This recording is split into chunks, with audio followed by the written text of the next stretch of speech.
This is Justin Grover of Murphy's. Justin is down in Murphy's Park trying to find some rocks for his collection. He pulls one out, has a look at it, studies it over carefully. What kind of a rock is this, I wonder? Then he takes it up to his mother, Kathy Grover, and she has a look at it, but she can't identify it. So she tells Justin she knows someone who understands a lot about rocks and will surely be able to identify it for him. Then Kathy says it's getting to be lunchtime and she and Justin had better go home.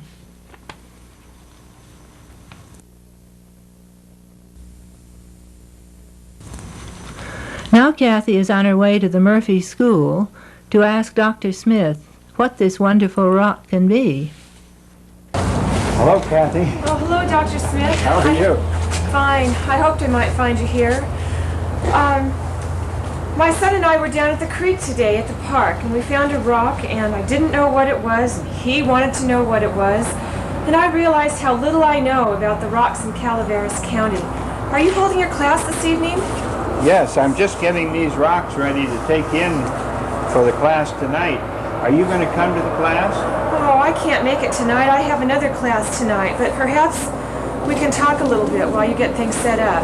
Yes. Well, this course in Geology of the Mother Lode is one that we give every winter, and we'd be glad to have you come and learn about the rocks, and maybe you can help me now. Okay, thank you. I'll get this one anyway. Here. Dr. Smith, you've been known in this county for many years as a medical doctor. How do you happen to be a geology instructor? Well, I got into it a long time ago. When I was growing up, my mother collected rocks from everywhere we went in the mountains, and we hauled them home and put them in the garden and looked at them, and so it came very naturally. But when I went to college in Berkeley University, I majored in geology and graduated in 1935, and I went to work in a gold mine in Shingle Springs, Mountain Copper Company, Big Canyon Mine, not too far from Placerville. And this was in the middle of the Depression, and it wasn't easy. I worked underground as a common laborer. We call them muckers, on the end of a shovel, shoveling ore into an ore car. This wasn't the easiest thing in the world, and I found out by experience that I could go back to school and do just as well financially as I could working underground. So I went back to school and went into medicine, did pre-medical work, and finally graduated and served many years in the Bay Area in general practice, and then came up here. And after I'd been here a number of years, I decided that I would get reacquainted with geology and learn something more about it, particularly to learn something about the rocks of the Mother Lode region.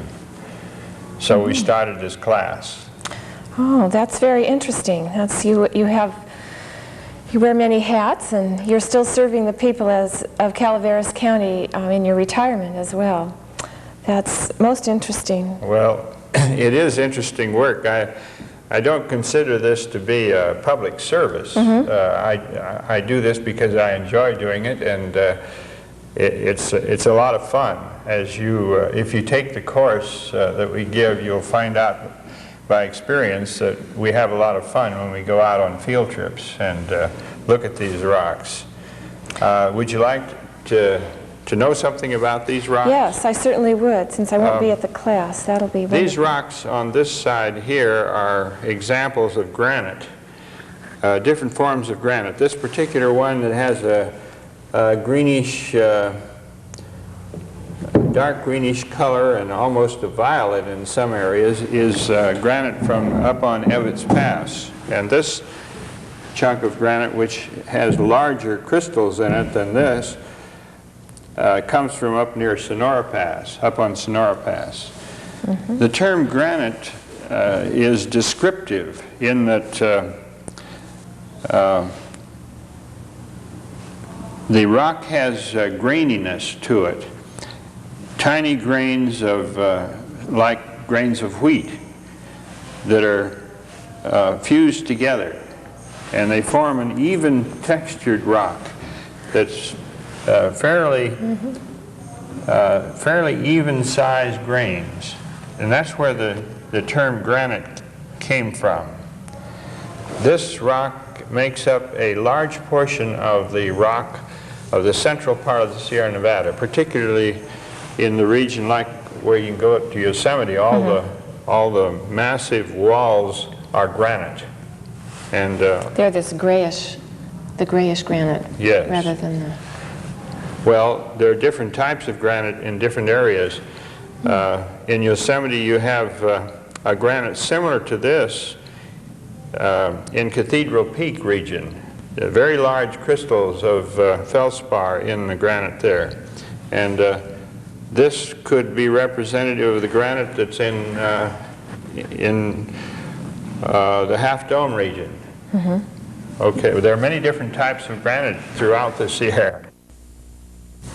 Now this is a field location along Highway 4, just below the entrance to Calaveras Big Trees Park. The rock in the road cut is a mixture of two different kinds of granite. The lighter one is called granodiorite, and the other is a darker, fine-grained rock called diorite. These are inclusions in this granite. If you join our class, you will learn how we believe granite is formed, and perhaps why it makes up the bulk of the rock in the center of the range to the east of us.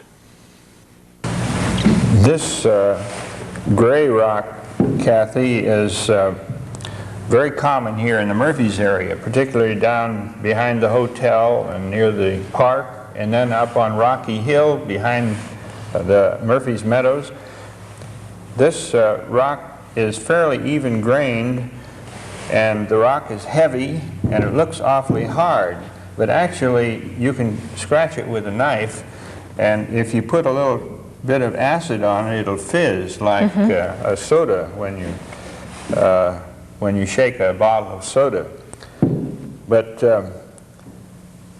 it has mostly a very light color to it, but it has streaks of darker mineral in it, and the darker mineral is probably graphite.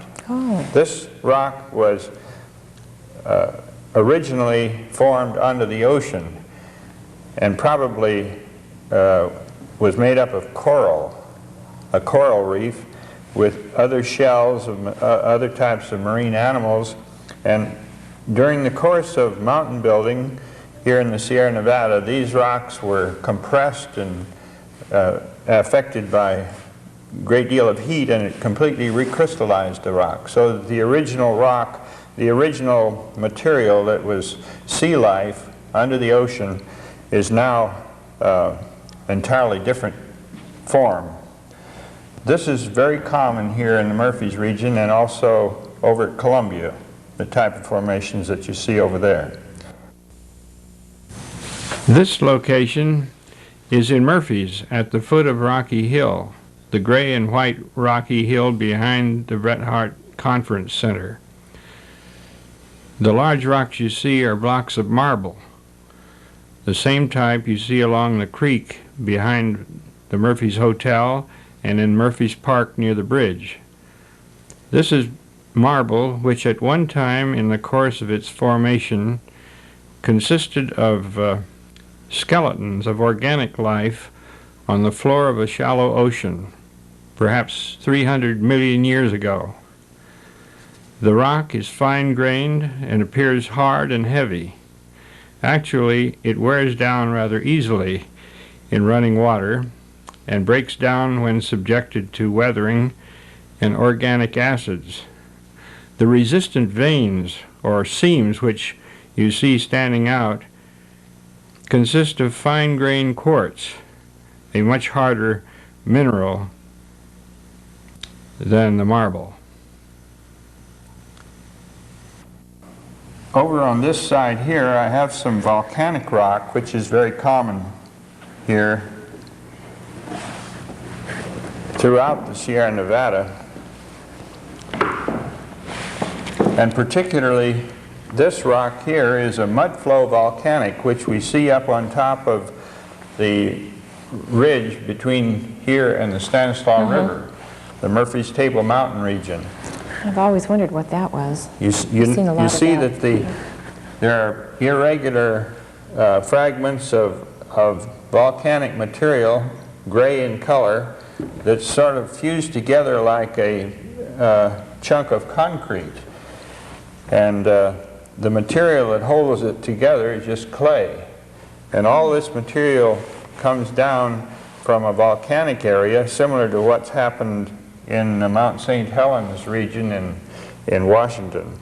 And we have a lot of this material here in this region, and particularly up toward the summit of the Sierra Nevada. It almost looks like leftover cement. Yes.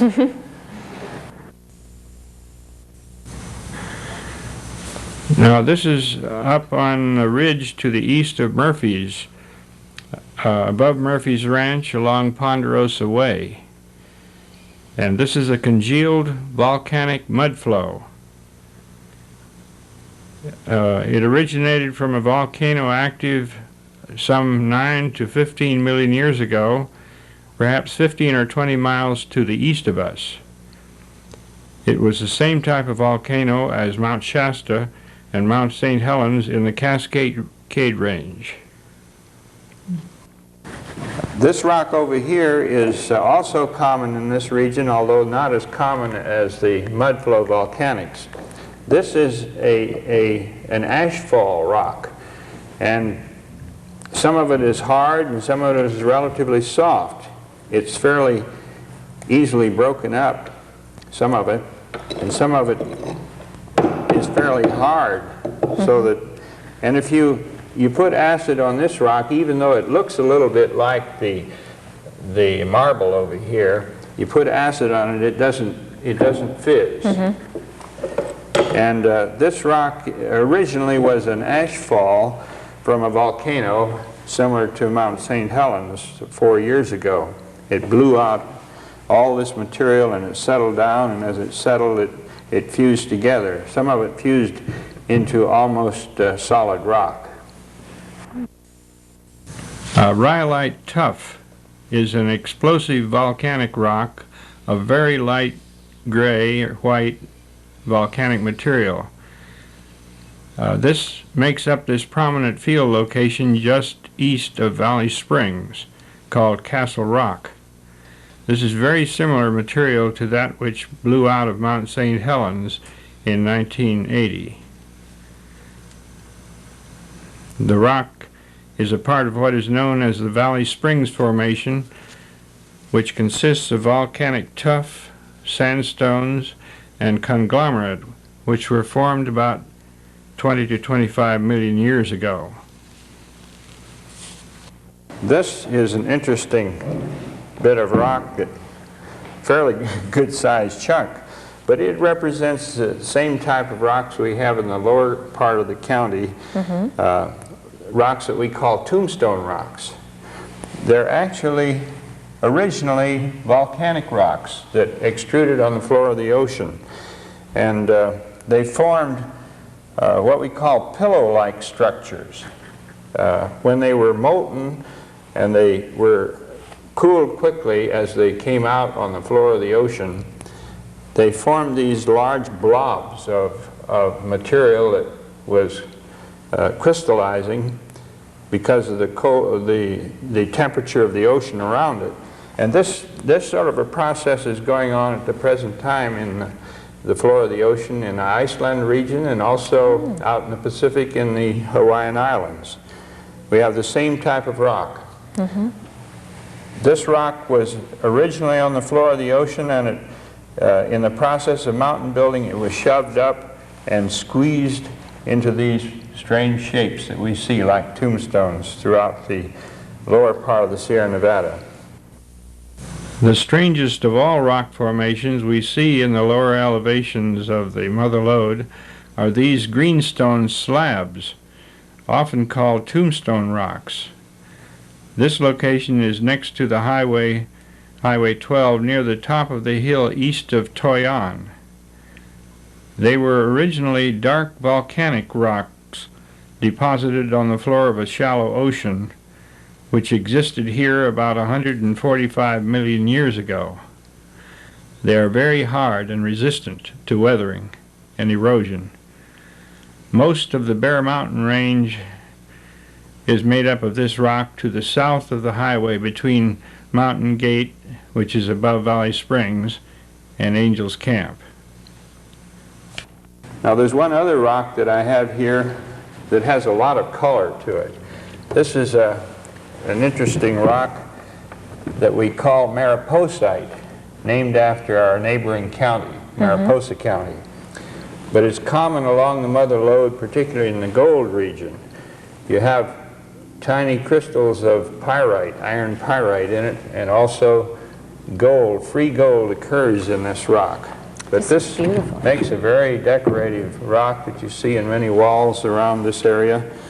And it also, as I say, is a gold ore. So the miners looked for this color? Well, it just so happens that in the mines, particularly over at Carson Hill region, this mineral was associated with high concentrations of gold, and they did look for it. I can summarize this just a little bit for you, Kathy. There are examples here of 3 different kinds of rocks, and basically there are only 4 different kinds of rocks that we talk about in our class and in geology in general. But we have examples here of the granitic rocks over here and the volcanic rocks over here. And these 3 rocks here actually are metamorphic rocks.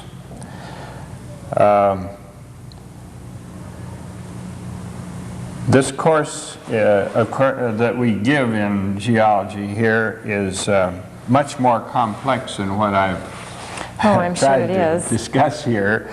And a lot of other rocks that we're interested in we'll have a chance to tell you about if you come to the class.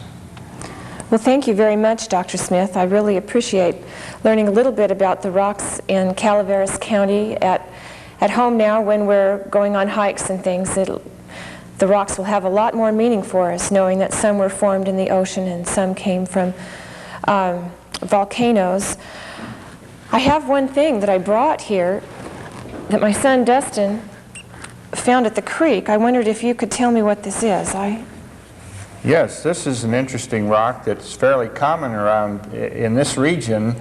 Close to the marble, there are large reefs of this particular rock, and you see it's a very fine-grained rock and very hard, and it has a red color, and it's called jasper. Jasper? Yes. Okay, well I can take this back to him. He'll be happy to know that it has a name beyond just a rock that we found.